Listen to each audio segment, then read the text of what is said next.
Cham Vishnupat Param Sivarajkacharya Shrotar Shata Samangre Sabhayacharana Bhaktivedanta Swami Srila Prabhupada Ki Cha Krantarachima Bhaktam Ki Cha Nantakoti Vaishnavrinda Ki Cha Nitya Guru Premanande Hari Hari Bol.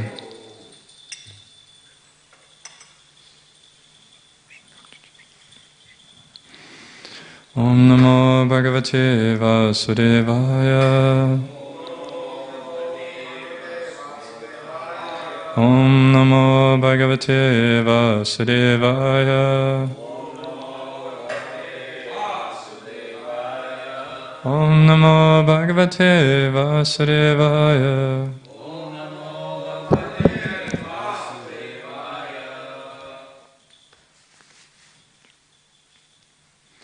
Hare Krishna, today we are reading Srimad Bhagavatam, Canto 3, Chapter 11, Calculation of Time from the Atom, and text 42, which is the conclusion of the chapter.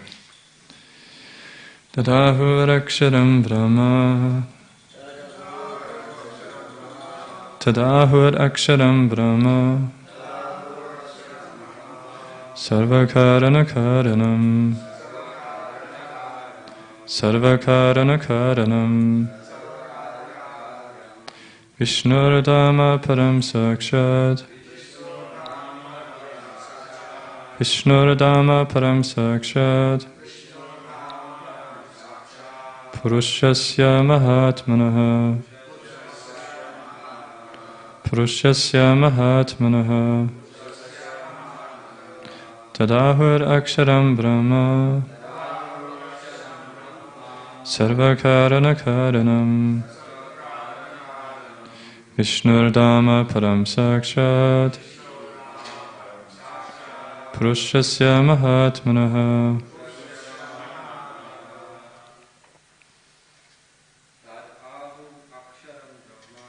Tadahuraksharam Brahma Sarvakaranakaranam Vishnurdama Param Sakshat Purushasya Mahatmanaha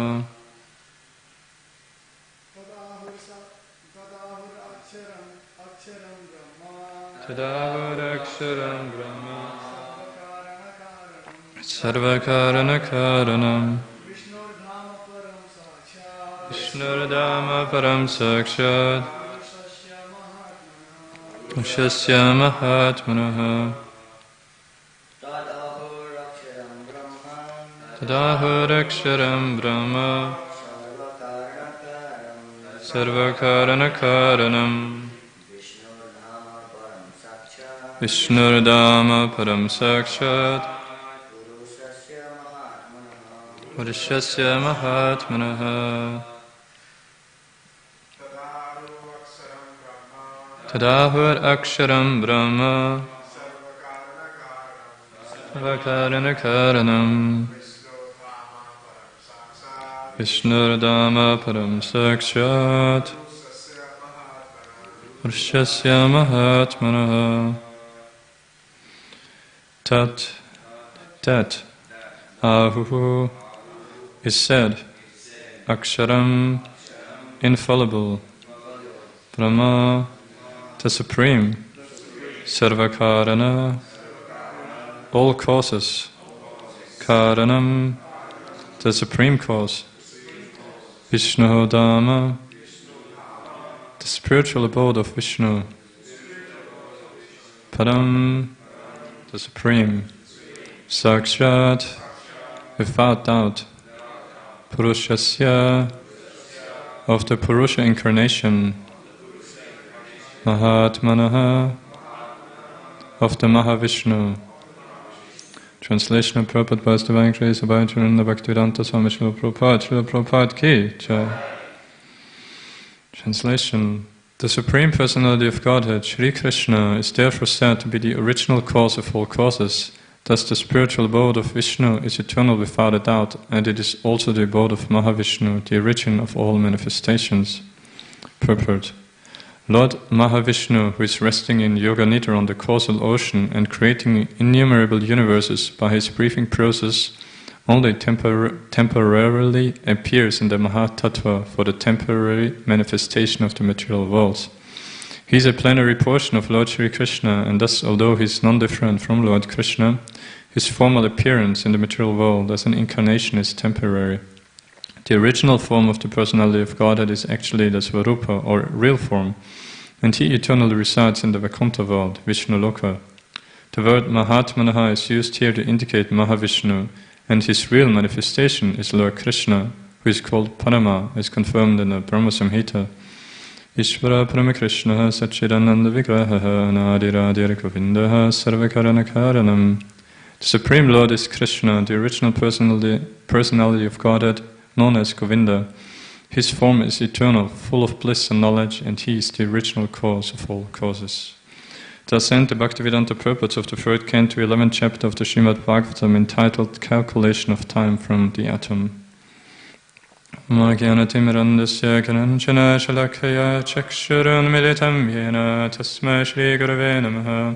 Shri Chaitanya Manopishtam Stapitam Yena Bhutale Svayam Rupa Kadamayam Dadati Svapadantikam Vandeham Shri Guru Shri Uta Padakamalam Shri Gurun Vaishnavamshad Shri Rupam Sagrachatam Sahagana Raghunathan Vitam Tam Sajivam Sadvetam Savadutam Parichanaitam Saitam Krishna Chaitanya Devam Shri Radha Krishna Padan Sahagana Lalita Shri Vishakayan Vitamshta.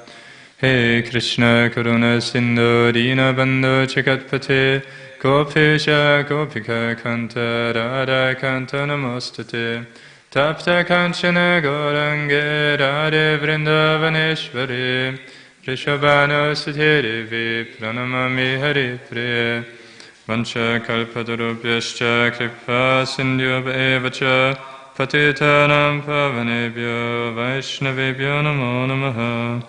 Jai Shri Krishna Chaitanya Prabhu Nityananda Shri Advaita Gadadhara Srivasari Gaura Bhaktavrinda.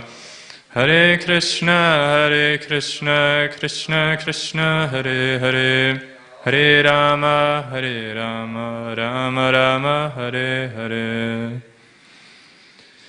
Hare Krishna, welcome this morning to Srimad Bhagavatam class.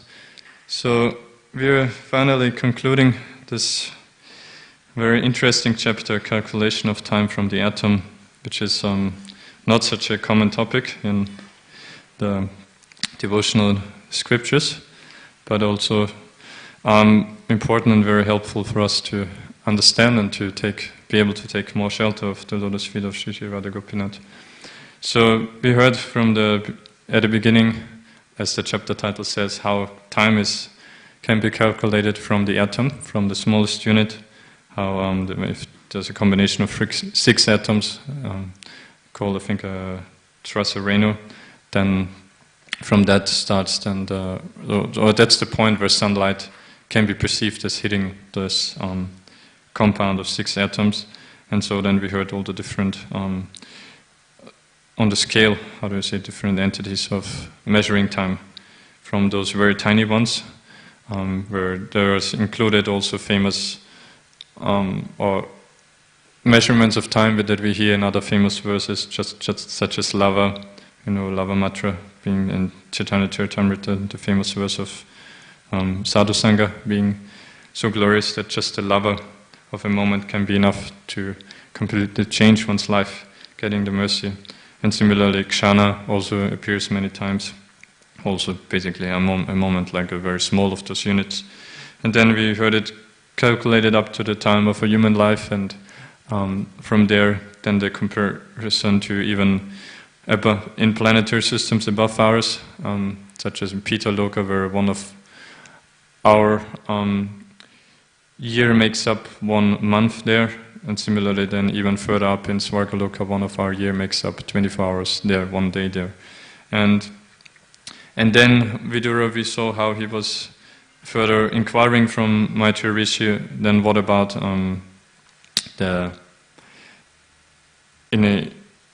beyond a kalpa, and a kalpa is a day of Brahma, which is 4.32 billion years.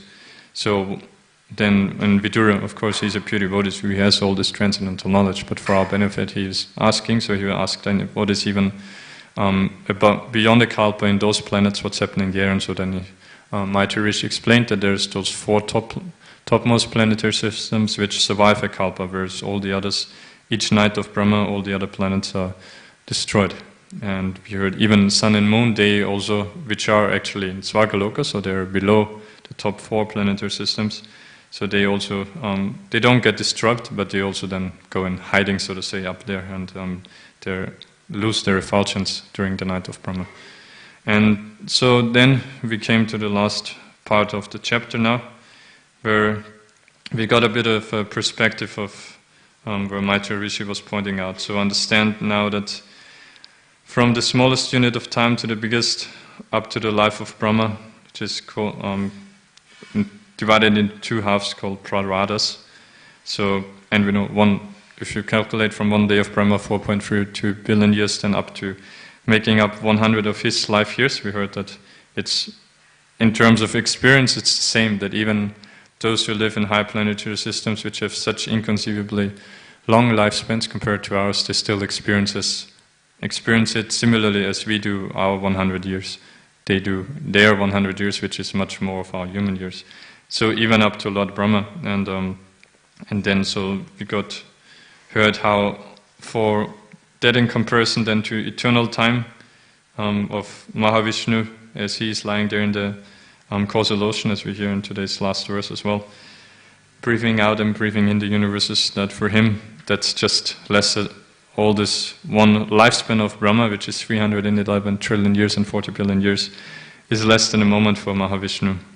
So to give us, all this really should make us feel that, how insignificant we are, and not just we are, but also in relation then when we hear it with time and space correlation of the universe, also in terms of space, not just time, how insignificant we are, but also how meaningless our material activities are actually in relation, when we understand, we come from this Mahavishnu, even in the material world, after the dissolution of the whole universe, we go back in there to Mahavishnu if we don't get liberated. But actually our real home is then with Krishna in Golok Vrindavan Dham. So then, how, if you see for Mahavishnu even the whole process of creation, and when we heard Lord Brahma every single day, every morning when he wakes up, he has to recreate all those 10 planetary systems except the top 4. And there we heard a beautiful class of his Grace Bhavi Bhushan Prabhu, also how he pointed out how that teaches us a lesson of how determined we should be in our devotional service and detached from our thinking how our service the results should come and how it should be. If you imagine Lord Brahma, he every single day he's doing the same service of recreating and seeing it completely destroyed, completely undone, his service after 1 day only. When he goes to sleep, then everything destroyed, and it goes up and again happily for the pleasure of the Lord recreates. So that was nice. One nice lesson we heard there. But so imagine now that there's so many planetary systems, so many innumerable living entities of different varieties, but all of that, in each night of Brahma, even those get destroyed except the most elevated ones, and there's so many days of Brahma, then making up 100 of his years, and how in comparison for Mahavishnu, this whole creation of including all those single days of Lord Brahma is just less than a moment. So how insignificant is this material creation in relation to the Supreme Lord, from whom it emanates from. And so, in today's verse then Maitreya Rishi is concluding with pointing out that this Mahavishnu, we know, is still coming from Krishna, who is then Sarva Karana Karanam, the cause of all causes. And and Prabhupada in the purport is pointing out actually, which is quite interesting, that of Mahavishnu, we always think of him as being lying there in the causal ocean, as we hear and just in this yoga nidra, in this transcendental sleep, and this universe is coming out from the pores of his skin through his breathing and going back in. But Prabhupada is explaining here that actually that is still only temporarily he is doing that. Which, of course, for inconceivably long time, I don't know for how long, but actually in comparison, like again, this is pointing us to understand this insignificance of material life, material creation as compared to the spiritual world, to spiritual life. Because even Mahavishnu, Prabhupada is explaining here, he has his eternal abode as well in the spiritual world. You know, like Isvareshvar Prabhu was explaining yesterday that Mahavishnu is coming from Sankarshan, from one of the Vajachatya Vyuha. But because at the same time it seems okay, but actually we also hear Prabhupada saying in several places that actually there's an unlimited number of living entities, and all of whom have free will, as we know. Otherwise there wouldn't be no question of real unconditional love. Otherwise it would just be forced love. So there is always free will, and there will always be some who misuse that free will. So because of that, actually there will always be the material world. Which means actually Mahavishnu is always there in the Mahatattva, doing this yoga nidra, sleep there, and thus creating everything. But again, my understanding at least is to still understand, well, actually the real eternal world is the spiritual world, and that's where the Lord is eternally, and where we also are supposed to be, and should aspire for to come back to. Like, I mean, one beautiful Prabhupada in Bhagavad Gita, Prabhupada is explaining how, I think it's in maybe beginning of 15th chapter, I'm not sure, where he explains, we should, when we hear this kind of information of the spiritual world, that there is a spiritual world in the first place, and that there is, which is full of bliss, like as is the Lord himself, as Prabhupada is quoting here the famous word from first verse from Brahma Samhita, that the Lord is Satchidananda Vigraha, and also the whole spiritual world and whole atmosphere there is Satchidananda. So simply understanding this, getting this kind of information, Prabhupada is saying we should be captivated by this, and we should be completely anxious and eager to, that's where I want to go. Even if at first it is from a selfish perspective that we don't understand, okay, I shouldn't desire anything for my pleasure, but simply for the Lord's pleasure, whether I'm in the material world or in the spiritual world. But first of all, still one should stay engrossed in our material pursuits, but should be captivated by the information of the spiritual world. And then Prabhupada is quoting this famous verse, Ishvara Paramakrishna Satchidananda Vigraha Anadirada Govindaha Sarvakarana Karanam. I heard recently about this Satchidananda Vigraha of the Lord, and even the living entities we originally also we are composed also of Satchidananda.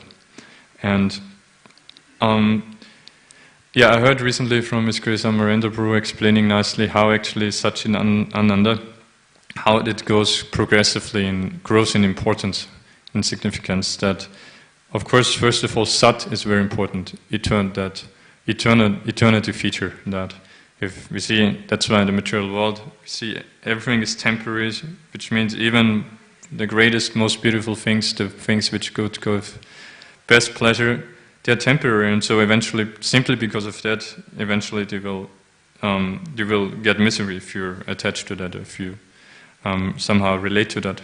So first of all, it has, for real pleasure, for real life, there has to be eternity. There shouldn't be anything. Nothing should die. No one should die. It should be eternal. So that's the Sat feature. Is very important. But then even more important is the Chit feature, because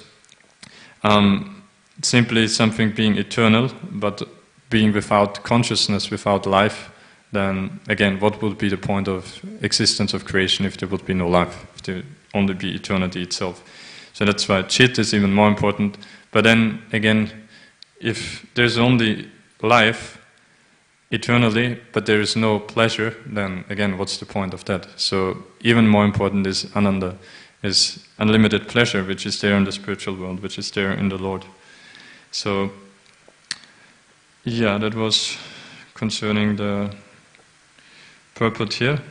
And yeah, so in the last two verses, Maitreya Rishi had pointed out about, again, to the size of the universe, to the vastness of even this just one tiny universe, and he also explained how all those universes are clustered together, and just like mustard seeds. As we hear there, actually, the universe is at the bottom of the universe there's Lord Sankarshan, Anantashesh, for whom carrying the universe on his hood is just like carrying a mustard seed. So it's explained in Chaitanya Charitamrita that actually he can't even tell where it exactly is on his hood because he can't feel it really. It's just so insignificant.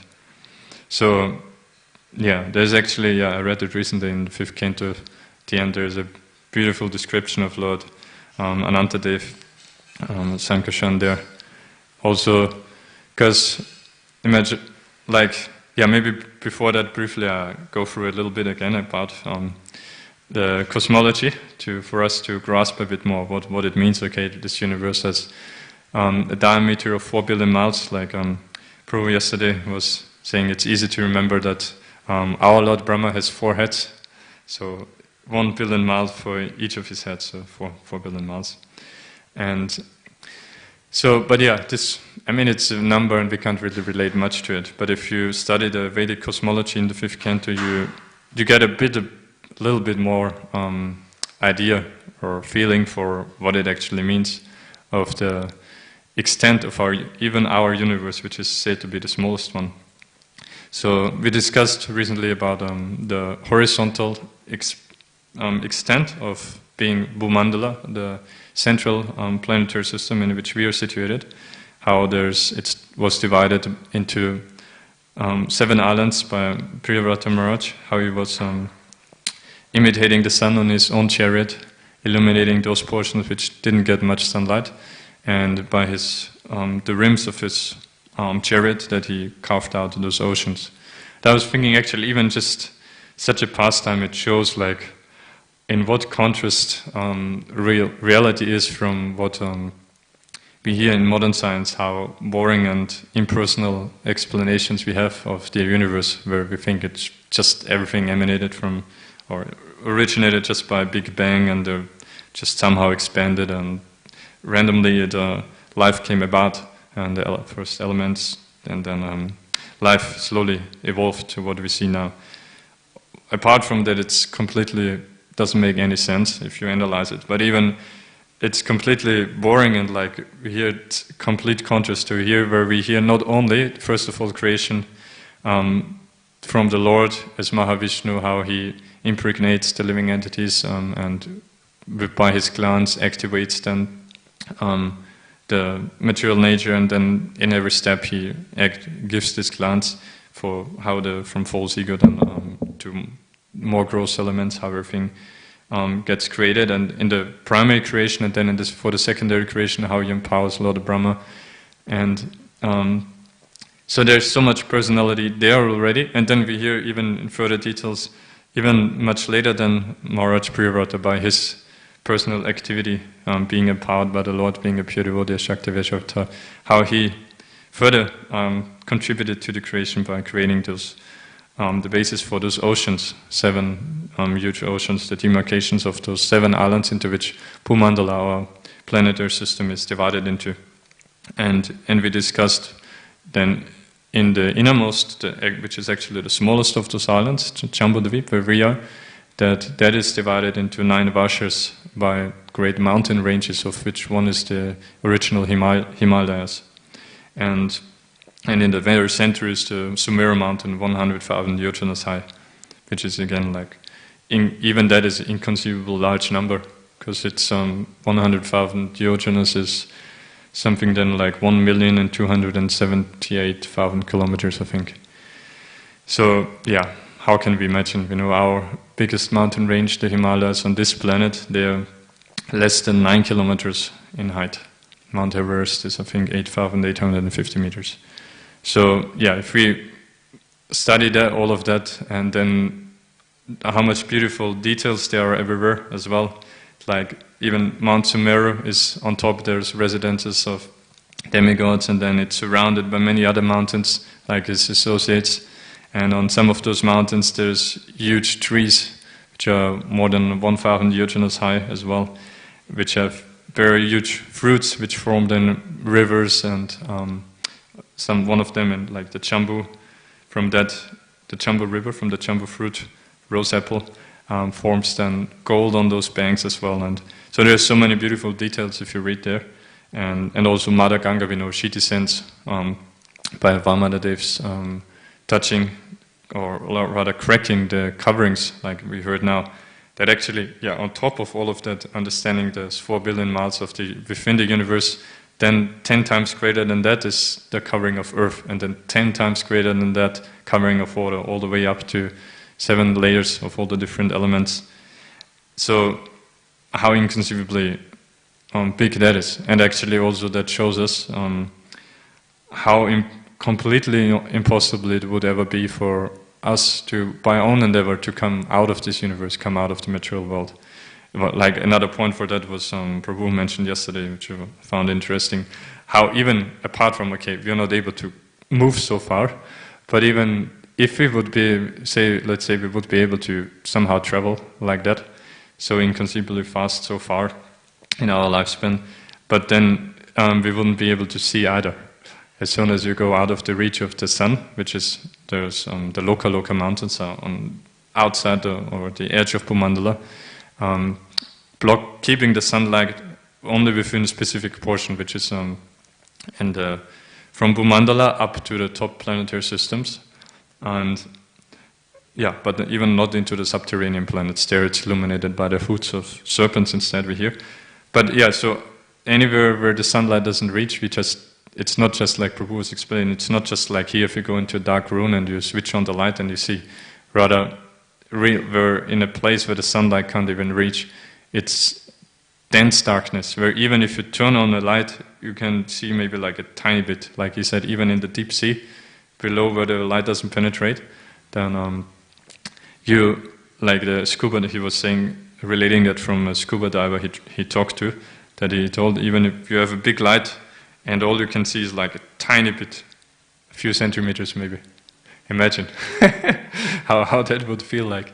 And that's in the deep sea. Then what to speak of out there in the coverings. We remember Ganesham Govinda Prabhu sometime he told about this out there in this outside of Loka mountain, then it's actually darkness there is like a actual substance, and so you can't penetrate it by your endeavors. We heard in the pastime of Arjuna, of course, he was enabled because Krishna with his Sudarshan Chakra, he dissipated the darkness, he can do anything. So they traveled through there and then visiting Mahavishnu for rescuing the Brahmanas' boys. But otherwise, completely impossible. So anyway, coming back now to so Vamanadev, that we know the Mother Ganga comes, that Lord Vamadev, of course, he is also able to penetrate easily just with his toe and cracking it open so that drops from the causal ocean came through, and that making Mother Ganga flowing down then through being first coming from the head of Lord Shiva, then coming through from Dhruvaloka being worshipped by Dhruva Maharaja, then further down to the Svagaloka, such as the moon, where it is transported through airplanes of the demigods, and where she then eventually comes down on Bhumandala, first on the Sumeru mountain in the center, where it divides into 4, into Sita in the east, Chakshu in the west, Bhadra in the north, and Alakananda, which is our branch, in the south, where she flows then, also not directly, but jumps through those different mountains, what's Shalva? That's one I always forget. There's the first one, and there's Mount Hemakut and Himalayas. So then from the Himalayas, only then she reaches down into the plains of Bharadwaja for our benefit. So, so that was, and I mentioned about the prayers also of some of the prayers of those residents in Bharadwaja, which I explained beautifully there.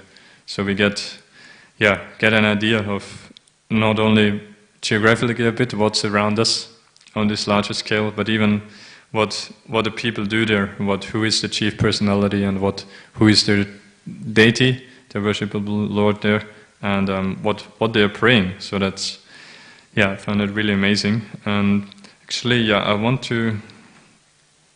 I didn't last time. I didn't get a chance to finish the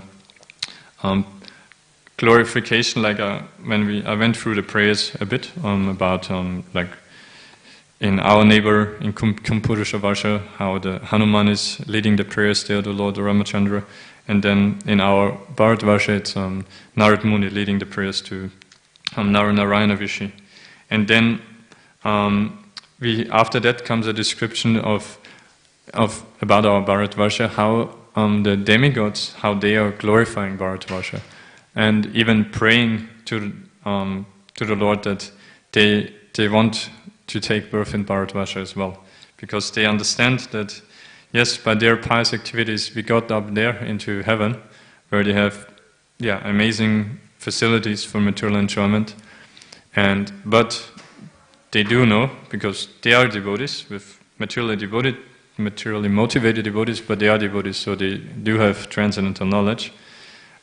So they do understand that actually we should just be engaged in pure devotional service, and that is very difficult up there in heaven, because there's so much distraction, such beautiful facilities for material enjoyment. So I don't know, to really seriously engage in devotional service, that's best possible in Bharat Varsha only. Even in the other Varshas, on our same planetary systems, but on the other Varshas and other Dvipas, it's much more difficult, because even there it's like it's called Bhoma Svarga, so it's another heaven actually. It's not as great the facilities as in Svarga itself, but after it's explained, after the denizens of heaven, after they exhaust the pious credits, then they fall down actually first into one of those Varshas where they exhaust the remaining portion or remaining credits, pious credits, and before they then come back to Bharat Varsha.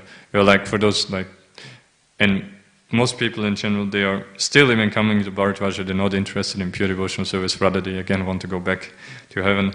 So like Prabhupada in some places, it's so funny how he uses the language, he's saying like, so Bharat Varsha there, then again you have to renew your karma. Like, so if you have to renew our visa, so you have to renew your pious credits, your karma, again engage in pious activities if you want to go back to heaven. But of course the intelligent thing, as the demigods are pointing out, is to do here, if you come to Bharat Varsha, then you have the best facilities to give yourself fully to devotional service, because there is the perfect mix of material happiness and distress, and also of course, and so many facilities of being holy places, holy rivers, and of always being some devotees, some saints present who can give us the knowledge, the guidance, and inspiration to engage in devotional service if we are ready. So that's why then they explained through that even one kshana, again coming back to the time, one moment in Bharat Varsha is better than a whole duration of a whole kalpa in Brahmaloka, in the topmost planet. And further they pointed out that an intelligent person does not take his interest in a place, even in the topmost planetary system, if there is not the pure ganges of the topics concerning the Supreme Lord's activities flowing there, and if there's no devotees engaged in devotional service, and if there's no festivals of Sankirtan Yajna.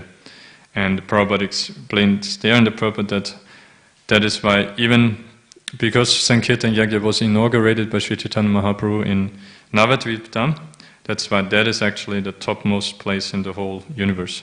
Even Bharat Varsha is best, as the demigods are saying, to be, because you have the best opportunities for devotional service, but even then the best is Navadvip Dham. And then they pointed out that someone who does obtain human birth in Bharat Varsha with full sensory organs, but does not engage in this Sankirtan Yajna, he's just like a liberated forest animal, again being caught by the hunter because of their carelessness. And I pointed out that is very interesting also to see that actually even just being there is such a rare opportunity that it's like the demigods compared to being liberated forest animals. So we are almost liberated even if you're just here, but then at the same time we are so conditioned if we don't take the opportunity to take the mercy of the devotees. So that's I had to stop last time. So now concluding those prayers of the demigods, then in verse, so that's Canto 5, chapter 19, text now 26, where the demigods are saying that worshippers who offer demigods oblations, considering the demigods part and parcel of the whole of the Supreme Lord, for them actually also the Supreme Personality of Godhead accepts the offerings and gradually raises those worshippers to devotional service by fulfilling their desires and aspirations. So that sounds first maybe a bit surprising, like they worship the demigods, okay, understanding them as parts and parcels of the Lord, but if the Lord then He brings them to devotional service by fulfilling those material desires that they worship Him for. But so yeah, that's the very slow, gradual way of coming to the Lord. That's like, because it's explained that we know out of many human beings, there's only some who are a bit more intelligent to engage in karma kanda, who understand there is supreme authority and I have to worship the demigods and the Lord to get some material happiness. So even that is rare compared to the rest. But then, much more rare is someone who actually aspires for liberation, and even much more rare devotee.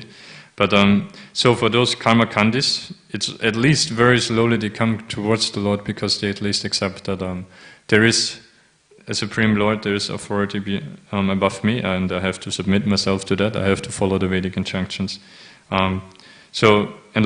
Krishna explains how he does, like how can the demigods say that the Supreme Personality of Godhead accepts those offerings if they actually offer it to the demigods? So, the verse itself says it because they understand them to be parts and parcels of the Lord. But also Krishna himself explains in Bhagavad Gita in the 7th chapter that how to understand this, how he deals with it, and how actually. So he says, Yo yom yam tanum bhakta shradaya achetum icchate tasya chalam shradham tameva vidadam yaham. That whoever desires to worship one particular form of a demigod, then the Lord gives him the faith, or rather makes his faith steady, so that he can really devote himself to that worship. And then in the verse after that, so again, first of all, so the demigods themselves, they can't even give faith to their worshippers. So it's the Lord who has to do that. And then also in the verse after that, Krishna is explaining Satya Shalaya Yuktas Radhanam Ihate. So I lost the third line now, but the last line is then Mayaiva Vihitan Hitam, that where Krishna explains that even then the benedictions that the demigods give, actually I'm giving them. Because Krishna is empowering them to do that. And why? As we hear here from the demigods, because it's also at least helping the living entities to come slowly towards him. But then in the verse after that, I'll skip the purport, it's beautiful here as well. But in the famous verse after that, which we heard also recently, I think last week, Kamsai Senabu was discussing it in Chaitanya Charitamrita, where the demigods are then explaining what happens if they don't indirectly worship the Lord, but if they, even with material desires, if they directly worship Krishna. So then the verse goes, that's 5:19-27. Satyam dishatirtitam artito nirnam naivartato yat puna artita yataha svayam vidate pachita manichatam icha pidanam nichapada paldavam. Where Krishna says Satyam, so for sure it's a truth that I do fulfill the desires of anyone who approaches me, who worships me. But how? Not in the way that they might think, but in a way that they won't again ask for that. That naivartato yat artita yat punar artita yataha punar artita. That this desire won't come again. And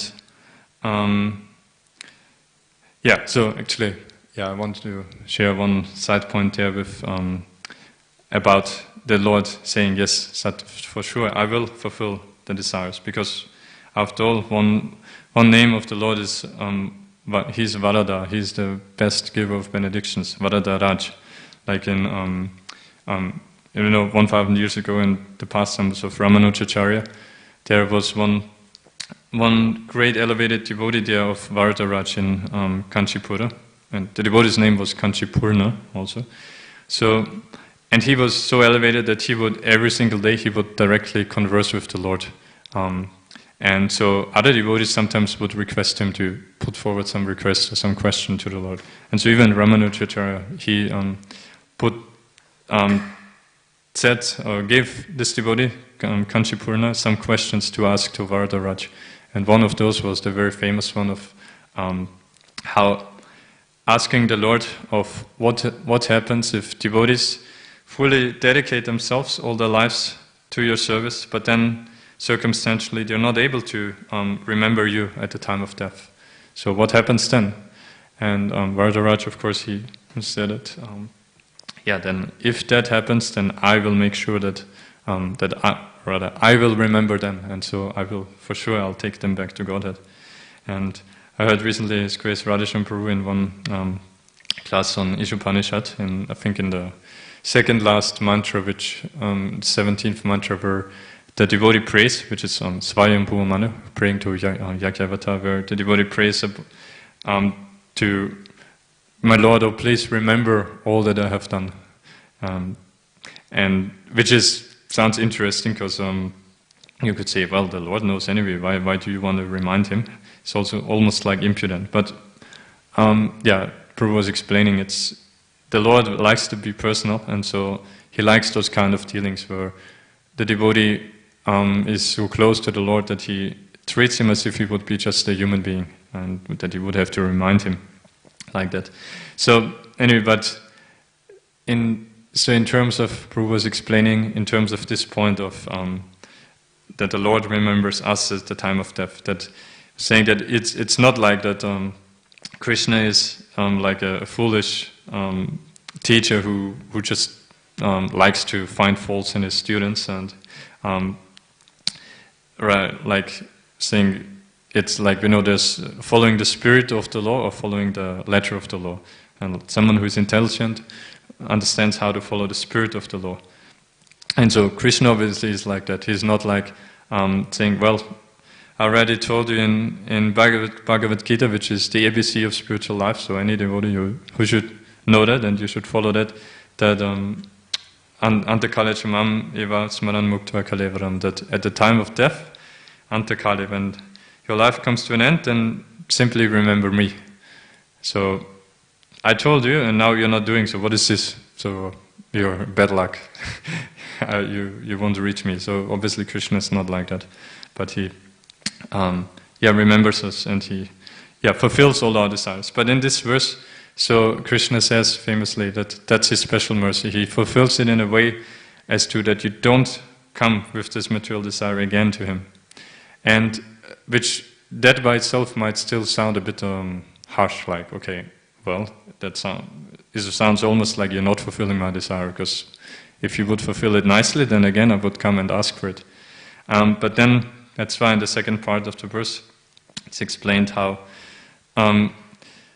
Krishna says that Svayam vitate bachatam manichatam, that but instead Svayam, personally, I take care of you. And how?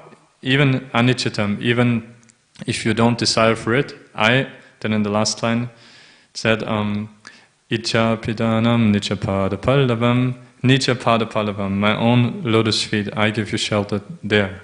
And what's happening if I give you shelter at my lotus feet? Then Icha pidanam, then Icha, your desire, gets covered.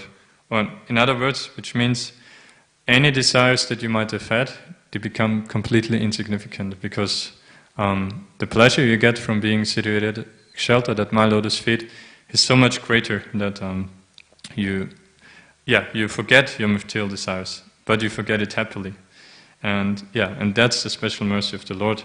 That's what makes worship of Him completely superior to worship of the demigods, even if it is for material desires. Because the demigods, they are bound to simply reciprocate according to the worship, that they give material benedictions according to how much they are worshipped. But they can't give you personal reciprocation, and of which the topmost reciprocation is giving pure love of Krishna, or engaging in loving exchanges with the Lord. So that we can get only by Krishna. So, and Prabhupada in that purport is explaining that the Lord is so kind even to a Sakama Bhakta, a materially motivated devotee, that he satisfies his desires in such a way that one day he becomes an Akama Bhakta. So again, which is simply not a beautiful explanation of that. That you come with full with material desire, but then Krishna fulfills it in such a way that instead you don't want to ask for that anymore. You get a taste of his lotus feet, and thus you become free of material desires. And of course, famous example is that of Dhruva Maharaj, who aspired to have a planet greater than Lord Brahma, and then considered that this kind of desire just like broken pieces of glass when he got the darshan of the Lord himself. And yeah, one last beautiful sentence Prabhupada is explaining here, that giving an analogy for this principle. Prabhupada is saying that sometimes a small child eats dirty things, but the parents take away the dirty things and offer him sandesh. So, and yeah, material conditioned souls, we are just like that we aspire for all those material things, thinking them to be great, and at first we might get upset when it gets taken away, but then actually slowly we realize that the real pleasure is spiritual pleasure in giving pleasure to the Lord. Like I think Rajashan Prabhu gave also a beautiful analogy there, that it is coming to the Lord or another explanation of this verse. When we approach the Lord with material desires, it's like someone going to a greatly opulent king, and then who could give him anything, all great jewels, but he's just simply asking for some garbage. If you can pick that up, and the king would say, well, if you really want that, but actually he would be more pleased if you can give him something nice. And so the Lord, he knows that, and so he gives us only the best, which is pure devotional service. And yeah, I guess we're pretty much out of time here, then I'll conclude here. So, any question or comment? Okay. Krantana Chima Bhaktam Ki Jai, Srila Prabhupada Ki Jai.